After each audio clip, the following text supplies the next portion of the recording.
ท่านผู้ชมพิธีเปิดงานมหกรรมกีฬาแห่งชาติครั้งที่ 12 นครหลวงจันทร์เกม 2025 ได้เปิดขึ้นอย่างเป็นทางการอยู่ในท่ามกลางบรรยากาศที่ทั่วภาคทั่วรัฐทั่วกำลังประกอบอาวุธและทั่วปวงชนลาวทั้งชาติคำนำคำต้อน3วัดประวัติศาสตร์ของชาติของพรรคของกองทัพและของประชาชนลาวทุกทั่วหน้าซึ่งมื้อนี้ก็เต็มไปด้วยบรรดาแขกทั้งภายในและต่างประเทศเข้าร่วมชมพิธีงานมหกรรมกีฬาแห่งชาติในครั้งนี้เต็มไปด้วยบรรยากาศที่คึกคืนและมวลซื่นซึ่งว่าภายในงานจะเป็นอะไรนั้นต่อไปเชิญประธานทัพชมยินดีต้อนรับถือป้ายโดย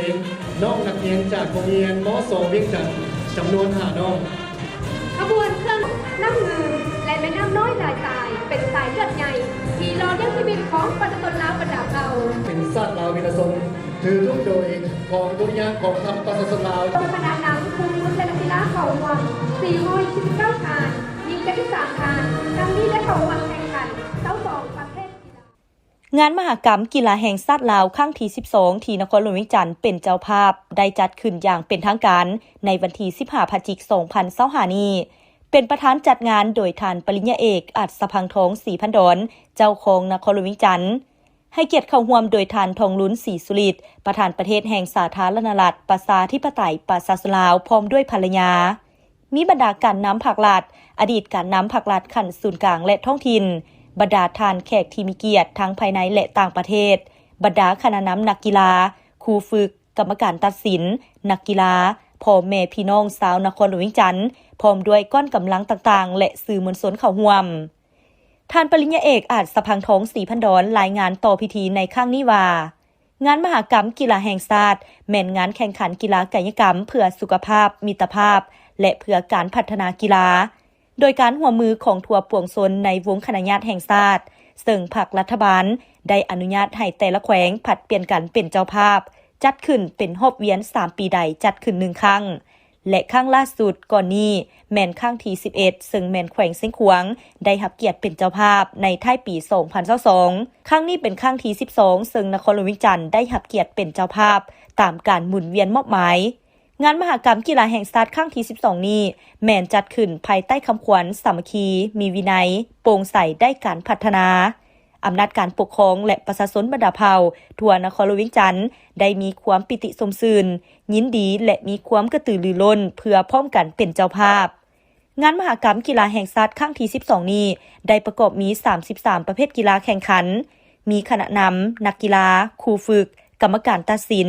นักวิชาการและเจ้าหน้าที่อื่นๆรวม 9,485 ท่านในนั้นเฉพาะนักกีฬาที่ลงทะเบียนเข้าแข่งขันทั้งหมด 4,065 ท่านซึ่งมาจาก3กระทรวง17แขวงและนครหลวงวิจันทร์เจ้าภาพรวมเป็น21ภาคส่วนเพื่อแข่งขันชิงเอาเหรียญประเภทต่างๆทั้งหมด 1,563 เหรียญในนั้นมีเหรียญคำ432 เหรียญเหรียญเงิน432 เหรียญและเหรียญทอง699 เหรียญในโอกาสอันสง่าราศีนี้ท่านทองลุ้นศรีสุริตประธานประเทศแห่งสาธารณรัฐประชาธิปไตยประชาชนลาวยังได้ให้เกียรติกล่าวเปิดงานมหกรรมกีฬาแห่งชาติครั้งที่ 12 อย่างเป็นทางการนอกจากนี้ในพิธีเปิดงานมหกรรมกีฬาแห่งชาติครั้งที่ 12 ยังได้รับชมการแสดงโดดจ้องจากกำลังกองบัญชาการทหารอากาศกองทัพประชาชนลาวการแสดงศิลปะวรรณคดี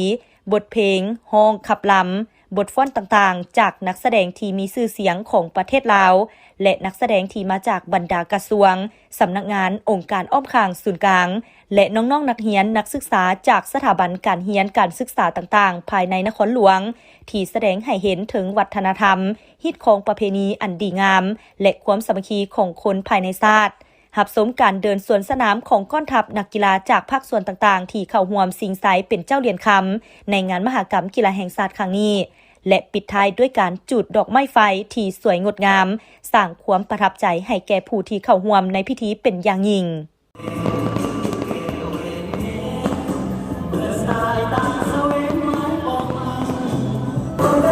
ท่านผู้ชมและนี่ก็แม่นภาพบรรยากาศพิธีเปิดงาน